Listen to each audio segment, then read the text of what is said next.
Welcome to the Who, What, Why podcast. I'm your host, Jeff Schechtman. Gabriel Garcia Marquez famously said that it's much easier to start a war than it is to end it. Certainly we've seen this up close and personal in Korea, Vietnam, Iraq, Afghanistan, and even, if we look more closely at the history, both world wars. It's difficult to lose a war, but just as difficult to win, since winning a war is certainly not the same as winning the peace. We see often in the corporate world that the founders of companies may be great at startups, but not so good at running mature companies. War is not that different. Those that start them, that direct them, and sometimes even win them, may not be so good at ending them in a way that cements or makes worthwhile any victory. All these are important things to think about in the crucible of Ukraine, because someday this war will also end, and whether it will be worth the loss of lives and treasure for the Ukrainian people or for Russia is certainly an open question. It's hard to imagine that either side is thinking about that end game at this point, but certainly they should be. And that's our focus today as I'm joined by our guest, Gideon Rose. Gideon Rose is the Mary and David Boys Distinguished Fellow in U.S. Foreign Policy at the Council on Foreign Relations. Previously, he was the editor of Foreign Affairs from 2010 to 2021, prior to which he was its managing editor. He has also served as Associate Director of Near East and South Asian Affairs on the National Security Council and the Deputy Director of National Security Studies at the Council on Foreign Relations. He has taught American foreign policy and authored the book How Wars End. It is my pleasure to welcome Gideon Rose here to the Who, What, Why podcast.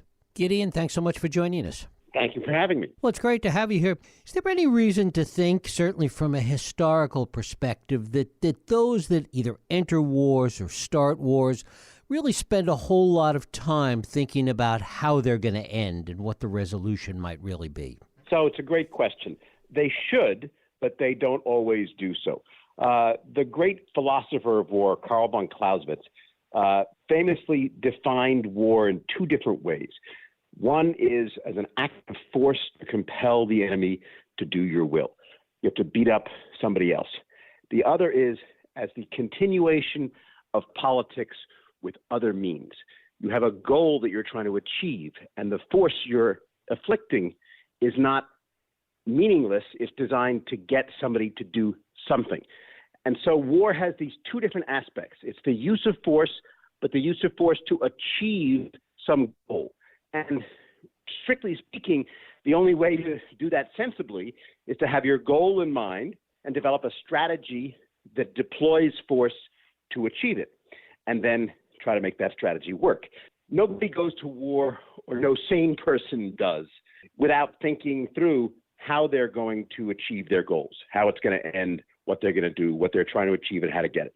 But in practice, many people, either aggressors, turn out to be not particularly willing to contemplate bad scenarios and therefore often launch wars with wishful thinking, in which they say they're addressing the end game, but they're really doing so with a bunch of wishful thinking and ignoring all the real problems, the way Putin did in Ukraine, obviously, the way we've done often, Iraq being the best example. And oftentimes the people who are on the other side of the war feel compelled to fight because they're attacked or because the situation develops, and in effect say, well, we need to do this now and get in, and we'll worry about the details of how it all ends later. So even though it's, as it were, best practices in military strategy to start with the notion of your end and figure out how you're going to get there and then base your strategy on that, in the real world of human fallible statesmen, it doesn't always happen, because especially once you get going, the pressures of war itself make it very hard to think seriously and rationally about what you're doing, because you're very, very emotional. How much of it depends on the nature of the war, the type of war, whether it's one that is about territory or about politics or, in days gone by, even about religion? So this is exactly, Clausewitz actually says specifically, the most important thing is to figure out what kind of war you're fighting. So I would say it's very important to figure out what kind of war you're fighting, to be clear and self-aware about what you want and how you're going to get it. But there are indeed structural similarities that are brought out by war regardless of the many other seemingly different factors. So, for example, a war of religion, a war of ideology, they may resolve itself on the battlefield into a war of territory because at the end of the day, somebody's trying to capture territory and rule over the people within it. So at the end of the day, whatever other things are going on in war, it comes down to combat and the ability to essentially physically take something away from somebody else or stop somebody else from doing that to you. And Clausewitz has another point that combat in war is like the exchange of money in an economic transaction. There's a whole lot of other stuff going on, but it's the actual time when money changes hands that the system works, and that's the same thing that happens in war, and that has its own logic, its own grammar. Does it have that same logic and the same unpredictability in some respects, even if one goes into war and follows all the edicts of the Powell Doctrine, for example, knowing what the objectives are, knowing whether it's in the country's national interest, and whether or not it's been fully analyzed? So that kind of the Powell Doctrine, the Weinberger Doctrine, the kinds of lists of things you should do that you're referring to are best thought of, I would say, as pleas by professionals to think through what you're doing properly. They're very rarely actually followed by anybody in office. And the actual thinking that goes into a war is very rarely as worked out as it should be. But basically, if you were doing this, you would say, like if you were Putin, you should have said, what am I trying to achieve by this war? What is my plan for achieving this? What do I do if my initial plans don't work out? And I have a whole, in effect, it's essentially like a business plan or a strategy, because what you're engaging in is an entrepreneurial enterprise. You're starting something new. You're doing something. It happens to be very violent. You're using force, but it's a purposive project. And like many things, sometimes these things are not planned out as well as they should be. And the need to pivot once you get into trouble is a sort of a standard feature of war, because things never go exactly as people expect. And one of the things that enters into that equation is the difference between policymakers that may have in fact started the war or at least set the predicate for the war, and the military leaders who are actually fighting it. Exactly, because as I said, war involves the use of force to achieve political goals, which means there are specialists, as it were, in the political goals. That's the national command authority, the civilian leaders, whoever's running the war and trying to achieve it. And then there's the specialists in the use of force, the military. And they will want to do things in a way that are as efficient for the use of force. But the political types not just might have a different view, but want to make sure that the force links up to what the goal is. And that is the hardest part, because it's much easier to think of the logic of politics or the logic of force.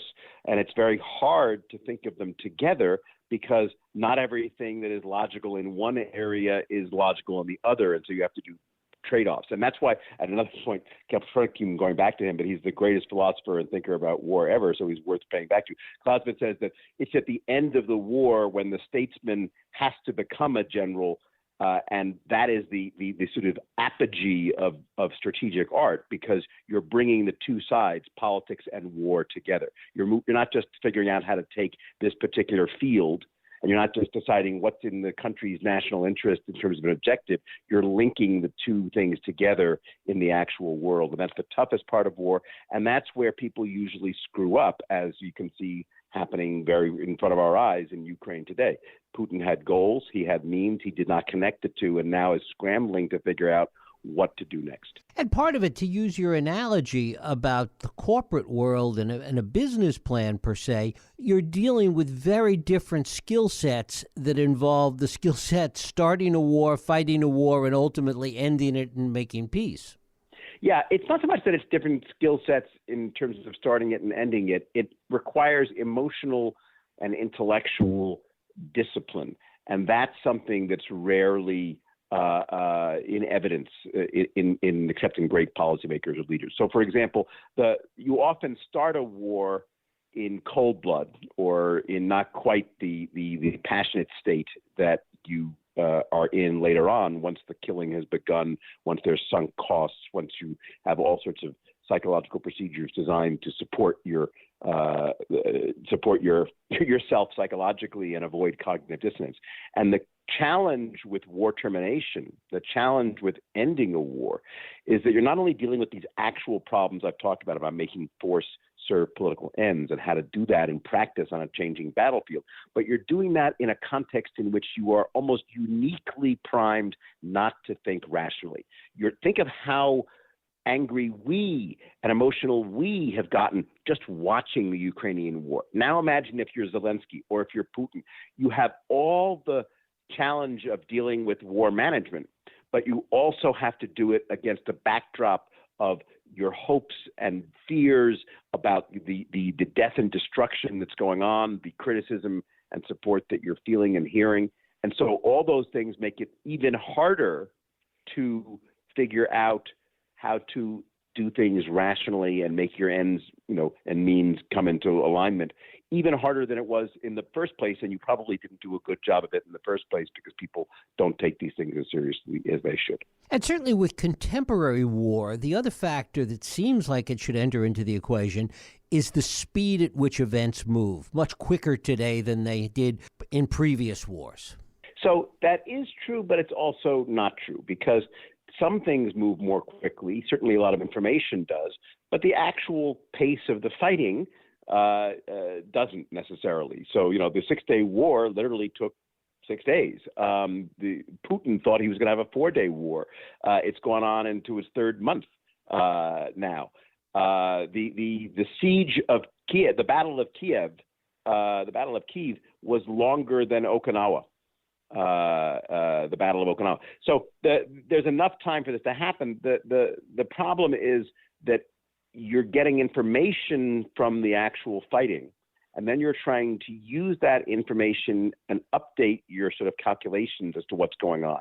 And it's very hard to read the information coming, the returns on your strategy, because there's the fog of war and things are very murky. And then at a certain point, when you do get information on the battlefield, you have to ask yourself, is this going the way that I expected? And do I keep going forward? Is it going the way that I expected and I should stop now? Is it going differently than I expected? And if so, can I change or affect that?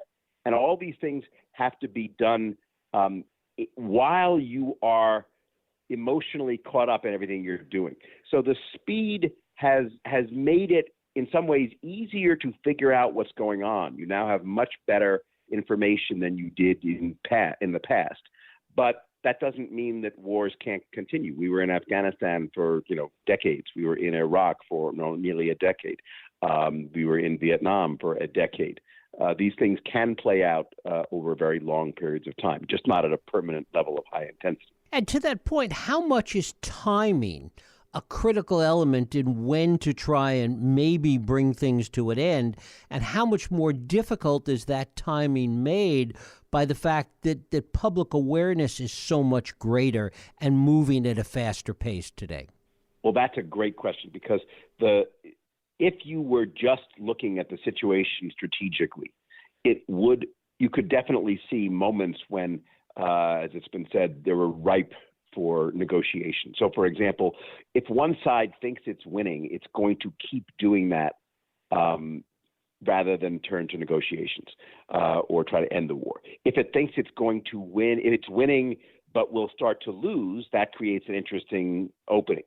Similarly, if one side is losing, but it thinks it can reverse the situation, it will probably try to continue fighting. But if it's losing and realizes it's not going to get back, then it might be willing to negotiate. In my research, it seems to me that sort of wars have 3 phases. The first phase is essentially the initial phase, like the opening in a chess match.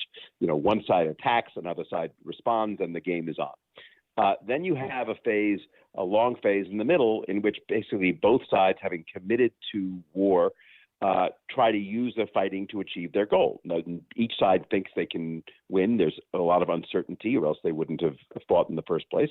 And the actual process of battle goes on as each side trusts the force of its arms until one of 2 things happens. Either the tide of war turns dramatically and pretty irrevocably in one direction, that everybody can see what's going on, or it sort of slides into a stalemate. and both sides realize it's going to be very, very hard to move it off that. And in those situations, when both sides agree the war is going strongly in one direction, or both sides agree that you have a kind of stalemate, that's the moment or the situation when you can imagine ending the war, because that's when both sides have a legitimate reason to prefer giving up the fighting and pursuing their relationship through non-military means rather than continuing the fighting. And so we're actually, and that's the point at which, and effectively, you have to sort of get yourself out of the emotions of war and start to think rationally about, are we at a turning point? Is this right? In Bosnia, for example, in the very beginning of Bosnia, even though there were a lot of calls to stop the war, it was very hard to do so because one side was doing very well, another side was doing badly. There was a lot of interlocked populations and no obvious or easy stopping point. And it was just a nightmare for war termination as well as for the actual participants involved. After a while, the war itself, the progress of the war, first of all, it cleared up a lot of the ethnic enclaves and made the battle lines and political lines a little more synonymous with each other at great human cost, but it simplified the situation. And then the Serbs sort of started to lose while the Croats got stronger, and you got to a point where there was a rough balance between the two sides. And that period of a rough balance between the two sides, in which the former losing side had gotten strong enough to threaten the former winner had gotten weak enough to be worried about what was going to happen next, and they'd fought back to a sort of middle stalemate. That, plus a sort of a relatively simple map at this point, created a situation in which a negotiator like Richard Holbrooke could take the participants to Dayton and forge a peace and get the end game that we saw in Yugoslavia and end that war. It wasn't possible before, and it wouldn't necessarily have ended the way it did if Holbrooke hadn't launched a major, negotiating effort. And even then, it was still sort of a dicey thing. But clearly, the conditions on the ground can matter. We haven't seen them in Ukraine yet, but we could be getting to the place now where we're seeing them, because both sides are now about to get to a point either where the balance is about to switch between the Ukrainians getting strong enough to push back and the Russians getting weak, and a kind of stalemated middle line of contact getting ever closer to where the start of the war was. That could be the conditions in which you could move towards a settlement, or at least a cessation of the massive violence in the next month or so in Ukraine. Do the early days of a war, the initial forays on both sides, set a tone, a kind of culture for the war that plays out in the way it finally comes to an end? So I think the answer to that is yes and no, in the sense that there are realities that are made apparent during the early days of the war that end up affecting how it all plays out. But I don't think it's like a sort of total path determinacy. And so here's a good example. The failure of the Russians to take Kiev quickly and to conquer all of Ukraine in a snap early on in the first week of this war has been huge and decisive and has colored everything that's since then. But it wasn't so much that everything happened just because what happened the first week. It was the same qualities of the respective forces, the Ukrainian overperformance militarily, the Russian underperformance militarily, that made those events go the same way, then have continued to operate. So in effect, the first week showed dynamics that have continued to operate throughout the whole war. And so the Russians, although they've done a little better in the Battle of the Donbass than they did in the Battle for Kiev, have not done that much better. And the basic patterns of overperformance by Ukraine, underperformance by Russia have continued to manifest themselves throughout the whole war. But there are times when you could imagine a particularly significant turning point that then nobody can recover from, but that tends to be rare. It's the middle phase rather than the early phase that sets the tone, because essentially each side has some expectations of quick victory. When those are disabused, they always, invariably double down on a real hard period of combat in the middle. And then after trying that, depending on how that goes, you might get to an endgame. Are there historical parallels that we should look at with respect to this war in Ukraine? Oh, there are lots of parallels, and it depends which particular aspect you're looking at. One that I've written on recently is how this resembles a classic limited war in the nuclear age. Ever since 1945, policymakers have had to grapple with the question of war with nuclear weapons in proximity, because basically, if every other war you used all the weapons you had, if you do that now, you'd end up with obliterating the planet. And so every war since 1945 that isn't a total war is a consciously limited war if it involves a nuclear power like Russia or the United States or China. And so the belligerents in Korea and in every later conflict essentially developed a set of rules of the road for fighting a war conventionally without breaking the nuclear taboo, not because they were sort of soft-hearted, but because it turned out that nuclear weapons are really only useful for deterring other major attacks and other nuclear weapons, not so much for actually usable fighting in a war. And so they hadn't been used. They weren't going to be used, and I wrote that in Ukraine. They haven't been used so far in Ukraine because there's no real good thing you can imagine to get by using them. And so what the parties in these wars do is they end up fighting conventionally incredibly hard with everything they've got conventionally, while still respecting some red lines like using nukes, attacking another's territory, threatening the regime of the nuclear power, and so forth. And so that's how you can see this playing out. The question about a no-fly, the U.S. or NATO enforcing a no-fly zone in the Ukraine conflict, or sending troops, or trying to decapitate the Russian leadership. All those things which were occasionally talked about by some people early on in the war have been strictly avoided by the U.S. government, not just as a matter of choice, but because of a matter of almost professional necessity and best practice. Those are the rules. You don't get directly involved. We don't want to be in a situation in which the Russians and we potentially are killing each other, because that would trigger a potential for escalation up to nukes. We don't want the Russians to think that their regime is under threat, because that might lead them to be so desperate as to actually use a nuke.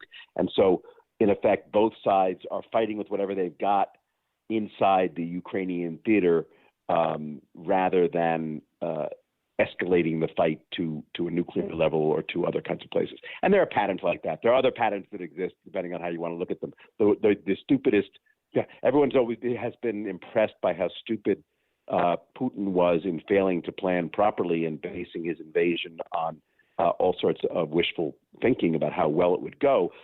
There are patterns in that regard with lots of U.S. wars. All you have to do is think back to the Iraq War, in which the Bush administration really convinced itself in just the same way that it would be easy, that they were going to be greeted as liberators, that this would be that their puppet government would be welcomed, and only to find themselves disabused in exactly the same way. So there definitely are patterns in which Ukraine plays out very similarly to other wars. And from that point of view, and thinking about it from particularly Putin's point of view and losing in this situation, I think it was Rumsfeld that once talked about the solution to an intractable military problem is to create a bigger problem, that if you expand the scope of the battlefield or the playing field, that somehow things could take a turn that you might not expect that could work to your advantage.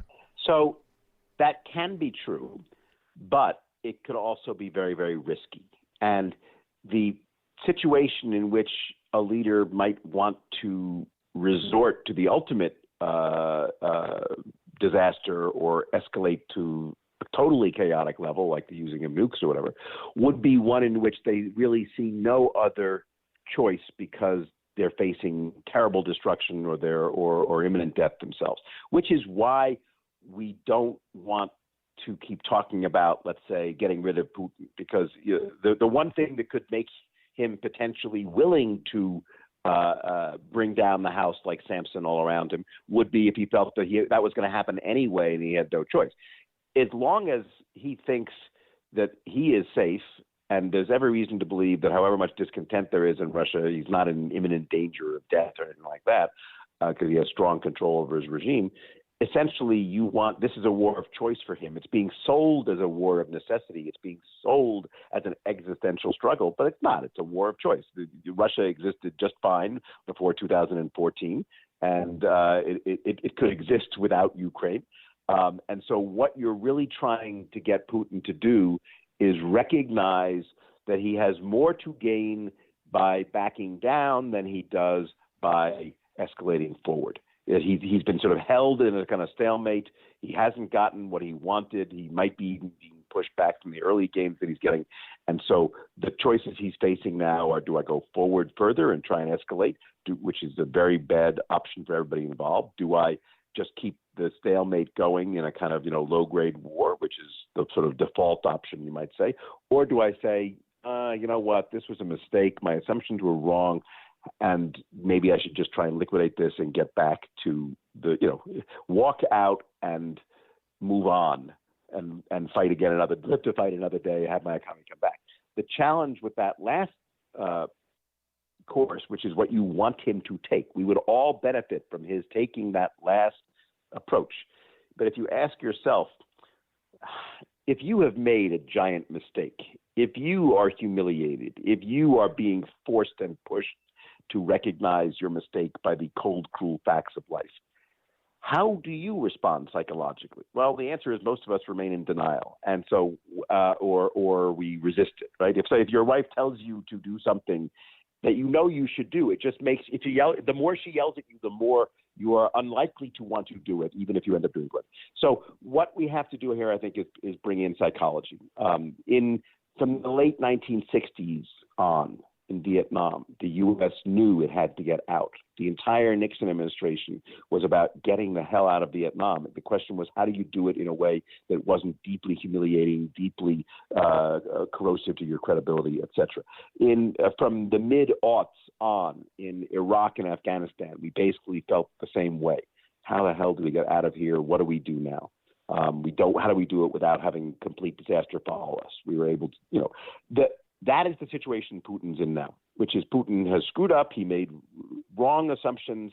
Yes, he's a violent thug. Yes, he's evil. Yes, he has done all the bad things people are saying. But in this case, in this particular aspect, he is a war leader who has made very bad judgments, listened to his own propaganda, created a system in which yes men told him things about his forces and the likely success of his operation that weren't true. And all that is being revealed in practice on the ground. And so what you're trying to get Putin to do is go through what the psychologist Elizabeth Kubler-Ross talked about as the 5 stages of grief: denial, anger, bargaining, depression, acceptance. You're trying to get him to recognize what has happened and accept it all, and then make a rational decision to move back.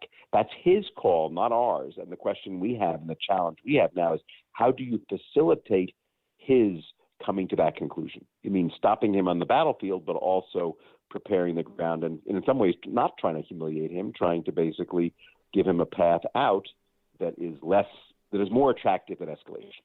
And in terms of escalation, aside from nukes, putting those aside for the moment, he still has the ability to maybe send a few missiles Poland's way or Estonia's way, draw NATO into this, and change the whole complexion of the war.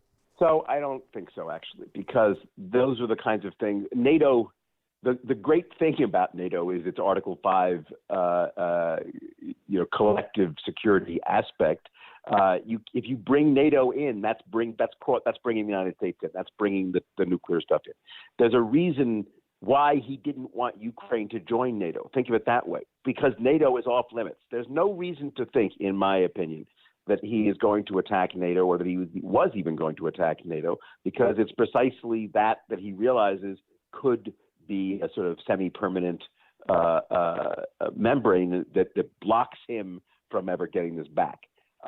And he knows that attacking NATO, especially in any kind of direct way, would bring on the kind of retaliation and military defeat that if even the Ukrainians can beat him up, what NATO forces could do themselves. One, F-35, it could do an amazing bit of damage. So I don't think the danger is that. The danger that I think was more plausible, but still unlikely, and so far has not yet happened, is that he could try to move from the limited war that he's doing to a more expanded war, and in effect change the name from a special military operation to an actual war, call up the nation's reserves, raise new armies to throw into the battle, and so forth. That is a possibility and something that some people were actually expecting him to announce on May 9th in his big speech on Victory Day.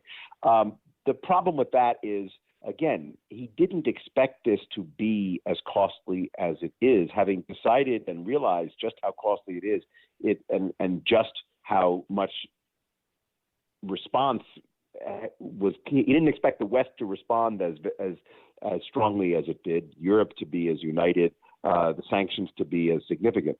And so the idea that having made a bad judgment, he's going to double down on that at even greater cost because he found out it was too. If he found out Ukraine was too expensive, more expensive than he thought, it's unlikely that digging deep into the national bank account to go into permanent geostrategic debt just to try to win it again is what he would do. I think that the more likely scenario is walk away, take a little bit of the Donbass, try to claim a victory, as it were, by taking some territory and then using his control over his own information space to say, hey, that's all I wanted in the first place was this little stretch of territory in the east. Now I've got it. I've taught them a lesson. No one's ever going to worry about, attacking Russia. In his own mind, he has indeed issued terrible punishment to Ukraine. It happens to be unprovoked, but in his mind, he could sell it as to his people as this was necessary and we've got a victory. And I think that's the most likely end game given what we're seeing here, because the Ukrainians have managed to held off the best the Russians have thrown at them. Russian forces are now getting to the end of their rope for at least this army that they've sent in.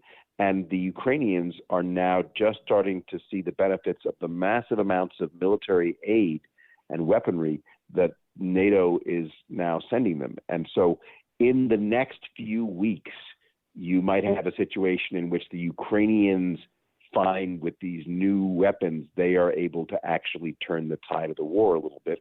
And that would get really interesting again. Finally, in addition to turning the tide of the war with these new weapons, what could Ukraine do politically, and perhaps in consort with the U.S. and NATO politically, to psychologically position Putin to better come to the realizations you were talking about? So this is a great question, and the short answer, of course, is no one knows because no one actually understands Putin completely. But what I would say is the best practices strategy would be to have to essentially confront Putin with a variety of choices that make it logical for him to choose the one that you want. In other words, Putin has to be, instead of saying there's one strategy that's going to get him to do everything, where this is going to compel him or this is going to entice him, what you want to do basically is present him with a calculus that says, we are fighting you on the ground militarily, and we'll hold that line and continue to fight and actually even get better and push you back. So you want to go this direction, we'll play this game, and we'll happily beat your ass at it the way we've been continuing to do. Do you really want to do that? We're happy to play that if you want. By the same token, we're happy to end this on somewhat reasonable terms. If you want to do that, let's talk about that and what that would mean. And in effect, give him the choice of which way he wants to go while making the costs and benefits of each option one more attractive or one less attractive. The question of how Ukraine does that, how we do that, not on the military side, but on the political side of what is the end that you want this, what does the end game actually look like at this point? This is where I said it gets really interesting. The first big surprise of this war was that Putin actually attacked. Many people did not think he would, and that he would, and if he did, he certainly wouldn't do so as dramatically and comprehensively as he did. Second big surprise was that the Ukrainians turned out to be better at war than the Russians and fought them back throughout the war. Again, shocking surprise. Nobody called that one.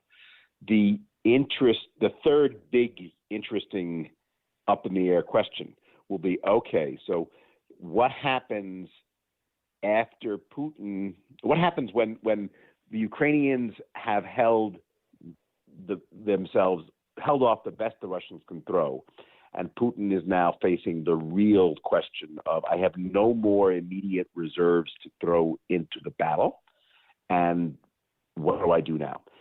There, the question, as I said, about integrating force and force and politics comes back into the play, because it's not just a question of will the Ukrainians push him back. It's not just a question of will our aid be able to help the Ukrainians fight the Russians on the ground. It's what point do you switch from fighting to not fighting, which is the way you should think about ending the war. How do you get a settlement in which you say, this is not going to be everything I wanted, but it's better than continuing to have this terrible destruction, which is, going to screw my country. And that's somewhere between now and the Russian border, or the status quo lines from February 24th, is the point at which there may be some kind of negotiation possibility if both sides can, in effect, get over all the emotions involved, which is very, very difficult, and realize that what they're doing is trying to move forward to a better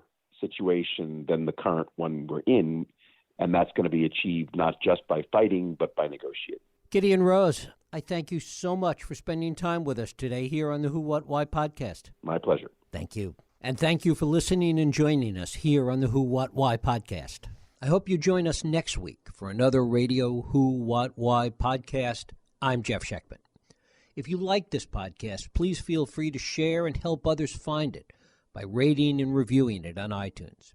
You can also support this podcast and all the work we do by going to whowhatwhy.org/donate.